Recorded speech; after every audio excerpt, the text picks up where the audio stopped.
بچه‌ها همین الان اومدن وسط جنگل و اینکه خیلی خطرناکه بچه‌ها. اینجا اون پایین زده بود که ممکنه که خرس باشه، ممکنه که خلاصه هر جونوری باشه دیگه.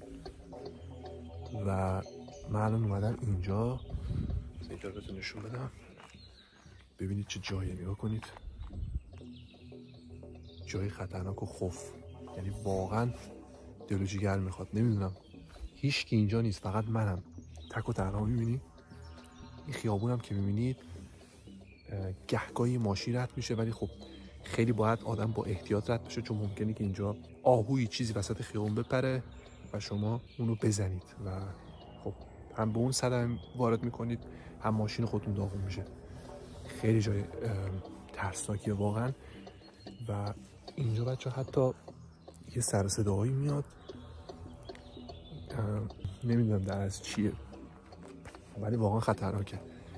ماشین دقیقه اینجا گذاشتم و اینکه اومدم پایین که براتون یه ویدیو بگیرم. بچه نگاه کنید،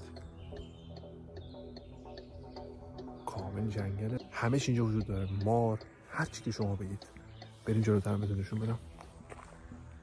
بچه این مسیر رو میبینید، یه مسیر کاملا خطرناکیه. ببینید هر چیزی ممکنه که اینجا باشه. بچه که همینجوری من برم بالای بالا، ببینید خیلی خطرناکه اینجا بچه ها، واقعا خطرناکه. من دارم همینجوری واقعا میرم، ممکنه که هر چیزی اینجا باشه. بچه ها واقعا اینجا خطرناکه، یعنی مثلا یه حس، واقعا چی بگم بهتون، یه حس بدی دارم، انگار یکی میخواد از پشت بگیره. خیلی خوفه اینجا. درسته الان شاید خیلیاتون حالا پشت ویدیو معلوم نباشه، ولی وقتی خودتون بیاد اینجا حس میکنید دور تا دورتون جنگل و اصلا جای خیلی عجیب و غریب و خطرناکیه.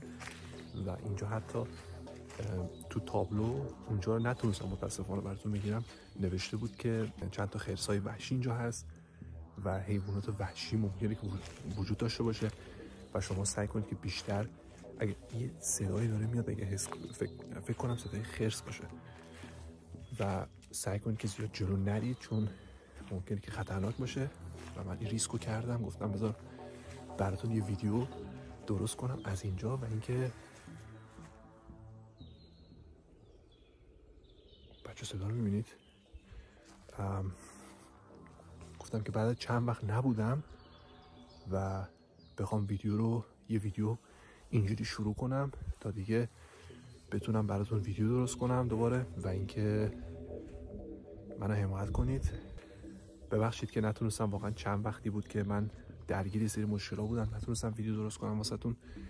ولی خب اولین ویدیومو سعی کردم تو جنگل واسهتون درست کنم که ببینید که آرش فیت قراره کلی ویدیوهای هیجانی واسهتون درست کنه و اینکه کلی جاهایی باید بریم واسه ولاگ و اینجور چیزا که شما ببینید لذت ببرید.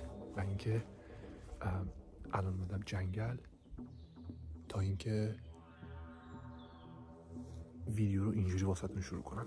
خب دوستان، من دیگه کم کم برم، واقعا بچه جای خطرناکیه، یعنی هر لحظه ممکنه که یه چیزی به من حمله کنه.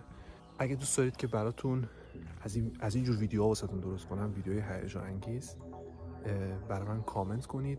لیتس گو. بچه الان دیگه کم کم دارم میرم از اینجا و واقعا جای خطرناکی بود. گفتم بهتون من مسیرم خورد به اینجا و داشتم از این مسیری میرفتم که بعد تابلوی خطر رو دیدم، گفتش که نباید وارد اینجا بشید، اینجا جای خطرناکیه دیگه. منم گفتم بذار برم یه ویدیو واسهتون بگیرم. بعد الان که داشتم از خودم ویدیو میگرفتم، یه ماشینی بود که اومدش، بعد یه دفعه از پنجره دست بهم تکون داد، گفتش که از اینجا سریعتر برو. بعد منم دیگه دور شدم یه ذره از اون جنگل و الان این سمت هستم. میبینید چه جای زیباییه بچه، نگاه کنید، خیلی خوشگله اینجا. خدایی کوه نگاه کنید بچه، بذار من یه ماشین رو نگه دارم. کوه میبینید بچه، کلا اینجا جنگله، میبینید سر تا سر. چه منظره زیبایی خدایی.